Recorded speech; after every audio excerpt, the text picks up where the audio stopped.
Hello friends, આજે આપણે બનાવશું ચાપડી ઊંધિયું, જે રાજકોટની પ્રખ્યાત ડિશ છે અને ખાવામાં એકદમ ટેસ્ટી લાગે છે. ઊંધિયું બનાવવા માટે આપણે અમુક શાકભાજીને 2 વિસલ જેટલા બાફી લઈશું. જેમાં આપણે લીધા છે ગુવાર, લીલા ચણા, લીલા વટાણા, લીલી વાલ અને ચોરી.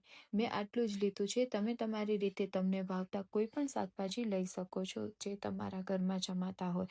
આપણે હજી બીજું શાકભાજી પણ ઉમેરવાનું છે, પણ તેને આપણે બાફશું નહીં. હવે આપણે એક કુકરમાં તેલ લઈ લઈશું અને તેલ આવી ગયા બાદ આપણે જે લીલું શાકભાજી લીધું હતું તેને ધોઈને તેમાં એડ કરી દઈશું. પછી તેમાં સ્વાદ અનુસાર મીઠું ઉમેરીશું અને તેને સરખું મિક્સ કરી લઈશું. તેમાં થોડુંક પાણી નાખી અને 2 વિસલ વાગે ત્યાં સુધી રહેવા દઈશું.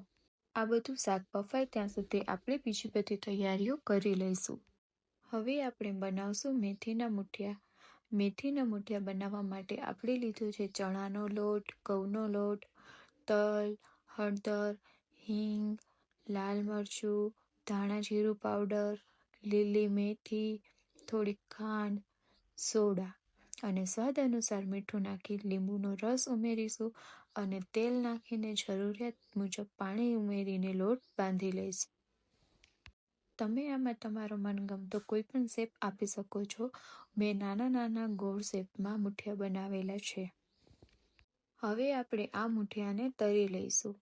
ગેસની ફ્લેમ એકદમ ધીમી તેલ આવી ગયા બાદ થોડીક ધીમી કરી દઈશું, જેથી કરીને મુઠિયા બહારથી દાજે નહીં અને ઠેઠ અંદર સુધી સરખા તરાઈ જાય અને અંદરથી કાચા ના રહે.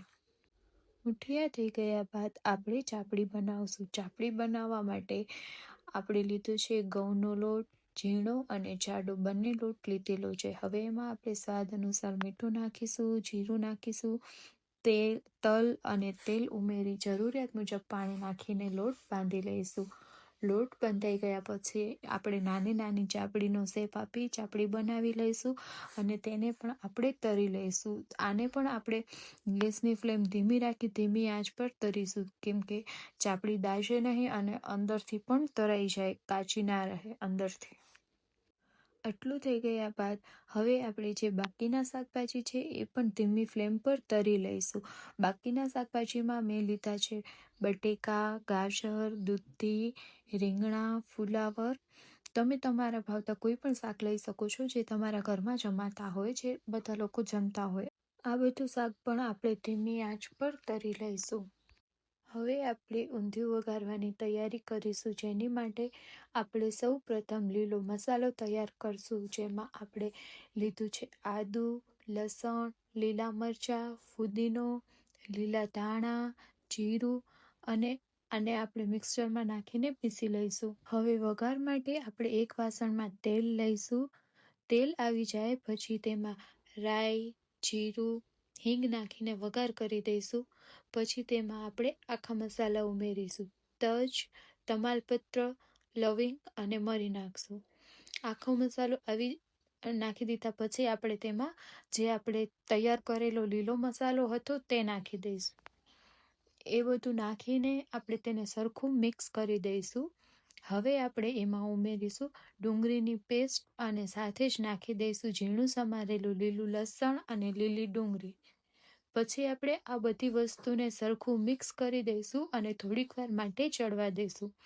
એ ચડી જાય તેના પછી આપણે એમાં નાખશું હળદર, લાલ મરચું, ગરમ મસાલો, ધાણા જીરું પાવડર, RCM મસાલો અને ટમેટાની પેસ્ટ નાખી દીધા પછી આપણે આ બધાને ફરીથી સરખું મિક્સ કરી લઈશું અને એમાં થોડુંક પાણી ઉમેરીશું. પાણી ઉમેર્યા પછી આપણે તેને ફરીથી સરખું મિક્સ કરશું અને એમાં આપણે જે તળેલી શાકભાજી હતી એ ઉમેરી દઈશું. મેથીના મુઠિયા ઉમેરી દઈશું અને સ્વાદ અનુસાર મીઠું નાખી દઈશું. ગળપણ માટે થોડીક ખાંડ નાખશું અને જરૂરિયાત મુજબ પાણી ઉમેરશું. બધું સરખું મિક્સ થઈ ગયા પછી એને થોડીક વાર માટે રહેવા દઈશું, 1-2 મિનિટ જેટલું, અને પછી આપણે એમાં એડ કરીશું બાફેલા શાકભાજી જે આપણે બાફ્યા હતા એ. પછી એમાં થોડુંક જરૂરિયાત મુજબ પાણી નાખી 10 મિનિટ જેટલું ધીમા ગેસ પર રહેવા દઈશું, જેથી કરી બધા મસાલા અને શાકભાજી એકબીજામાં સરખા મિક્સ થઈ જાય અને મસાલાનો સ્વાદ શાકભાજીમાં આવી જાય, બધું શાક મિક્સ થઈ જાય. તો હવે રેડી છે આપણું ચાપડી અને ઊંધિયું. આવી જ અવનવી વાનગીઓની રેસીપી માટે મારી ચેનલને સબસ્ક્રાઈબ કરો, વિડીયો લાઈક કરો અને શેર કરો.